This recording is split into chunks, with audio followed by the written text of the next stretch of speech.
visualize the steps that lead you to the thing that you want, not the end goal. This is a major mistake that people make. They manifest improperly because all they do is focus on the end goal. If you've ever made a vision board, think about what you put on the vision board. You put up just the beach house or the $1 million in the bank, or you crossing the finish line, or you launching that business, or you having the body that you want, or you driving the Maserati, whatever it is. The end goal is what you put up on a vision board. That is not what you're going to do when you manifest. If you start focusing on crossing the finish line of the marathon, that is a one-way ticket to being unmotivated and completely discouraged. In fact, research shows that if all you do is focus on the thing that you want, and you just focus on that vision of you and your bikini body, or you with the love of your life on your arms, or you at the Oscars winning that award, or the Grammys, what happens is because you've only focused on the end goal, you start to feel really unmotivated and discouraged because you're nowhere near it. That's where manifesting comes in, because we're not going to focus on the end goal. You got to pick something that you want in order to get started. But manifesting isn't about the end, it's about the bridge. It's about going from where you are here to where you want to go. Imagine that there is a bridge that connects where you are right here with what you dream about doing. Now, that dream could be to be a Grammy Award winning singer-songwriter. That dream might be to have a family of your own. That dream might be to have a beach house or a ski house, or to take a trip to Fiji. That dream can be whatever the hell you want it to be. But when it comes to manifesting, once you've given yourself permission to dream with the lid off and really want what you want, to feel the pull of that thing, now we got to talk about the path that connects where you are with where you want to go. And this is all about visualizing the little steps. There's a lot of research that proves why visualizing the steps is the most important thing that you could do. There was a study done at UCLA, for example, where they were researching manifestation and the power of visualization, and they broke students into two groups. And they had Group A, we're going to call these the vision board group. They had Group A close their eyes, visualize in their mind, and feel in their body themselves taking the test, and then walking up to a board where the test's scores were posted, and finding their name and seeing an A+. That's what Group A, the vision board group, were told to do, to visualize themselves achieving what they wanted. Group B, we're going to call these the hard workers. These students were coached in this research project to close their eyes and to visualize going back to their dorm room, sitting down at the desk, and studying, and staying up late, and putting in the work, studying and preparing for the tests. Now let me ask you a question. Which group do you think did better on the actual test? Was it Group A, the vision board group, who were taught to visualize and picture themselves walking up to a board and seeing the A+? Or was it Group B, the hard work group, the group that was taught to close their eyes and visualize and seeing themselves doing the work to study for the test?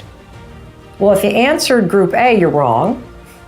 If you answered Group B, you got the correct answer. The reason why Group B, the students who visualized studying for the tests, got better test scores, is because when you visualize yourself doing the work, visualizing it leads you to doing the work. And it's only through actions that you will get the result that you want. Preparing your mind and visualizing yourself doing it lowers your resistance and leads to you taking the action. That's why manifesting works. You know, the same is true in sports. There's all kinds of research in sports psychology. In fact, our Olympic athletes for the US Olympic team, they hire sports psychologists to train our top Olympic athletes, particularly after they've been injured in visualizing themselves competing. When you coach an athlete to mentally rehearse every single detail about going through the competition, you are training the mind, body, and spirit to show up and dominate. This is particularly true for athletes after they've been injured and they're stepping back into competition.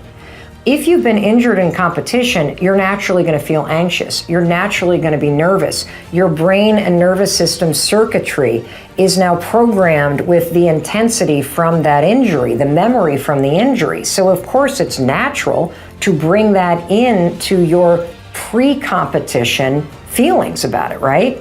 So manifestation properly, remember what it is. Manifesting is preparing your mind, body, and spirit to do the work. It's aligning your mind, body, and spirit with what you want.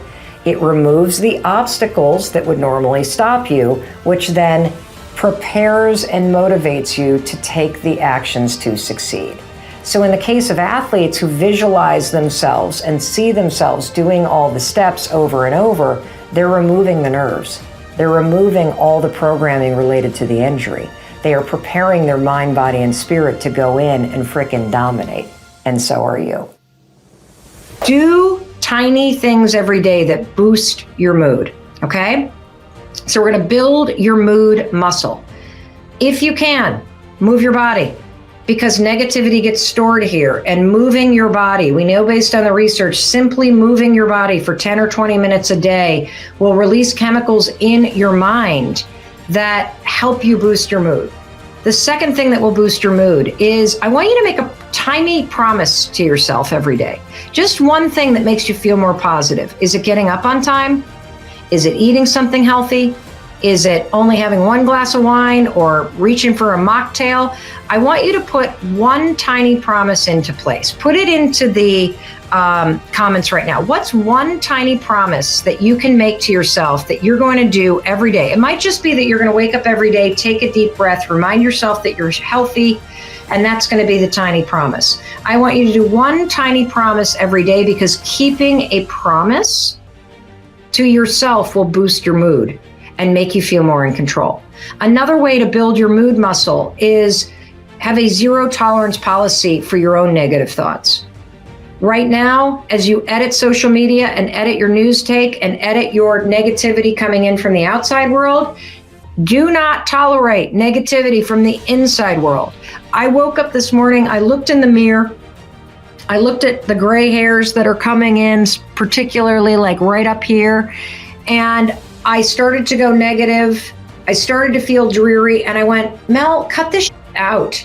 You got to fight to stay positive, gal, because we are in this for another couple months. And do not succumb to despair. Do not start thinking negative stuff. When you have negativity internally, you got to have a zero tolerance policy for that. It's one thing to feel what you need to feel so that you can move through it. It's another thing to let negativity dwell up here and start ruminating. The 5-second rule is genius for this. Count backwards. The second that negative, 5, 4, 3, 2, 1. Not listening to it. No, I am redirecting my thoughts. That's right. I am looking for the things I can control. I am keeping a positive attitude by focusing on things that I can control right now today. The other stuff that's super cool about this is that, we've all bought into this lie that somehow beating yourself up and tough love and being hard on yourself is motivating. Wrong. All the research shows that it is demotivating. If you're somebody that's stuck, if you're somebody that has regrets, if you're somebody that is tired of where you are, if you feel like, why can't I change? Beating yourself up is making it worse. You have to learn how to cheer for yourself where you are. Because if you're not, you will never find the motivation to change. So they did this study with kids where they broke kids into 3 different groups, okay? And they gave the kids very challenging problems. And they wanted to know what was going to be the thing that researchers could do to motivate and inspire kids to work through a challenging problem and what is going to be the most effective thing that we could do to give somebody that boost that you need to really face something that's hard. So group number one got the old fixed mindset praise, where it's like, hey, you're super smart, Rich. Hey, Rich, you're really good looking in those glasses, and I bet they help you make you focus on this problem. Keep going, buddy. The second group got the fixed mindset praise, which is, hey, Rich, you're really, really working hard. Rich, that perseverance is amazing. Keep going. The third group, they got a simple high five. No words, just a high five. The group with the simple high five outperformed the other two group and then some. That's Why? so crazy. Why? I'll tell you why. A high five is fulfilling your fundamental emotional needs. It's not about the problem. When you high five somebody, including yourself, you are affirming that somebody exists. You are saying, I see you. And you're celebrating with them. You know how those things go viral all year long of teachers standing outside their classroom doing individual handshakes with kids? It's the same thing. Every one of those kids is being seen as an individual and celebrated.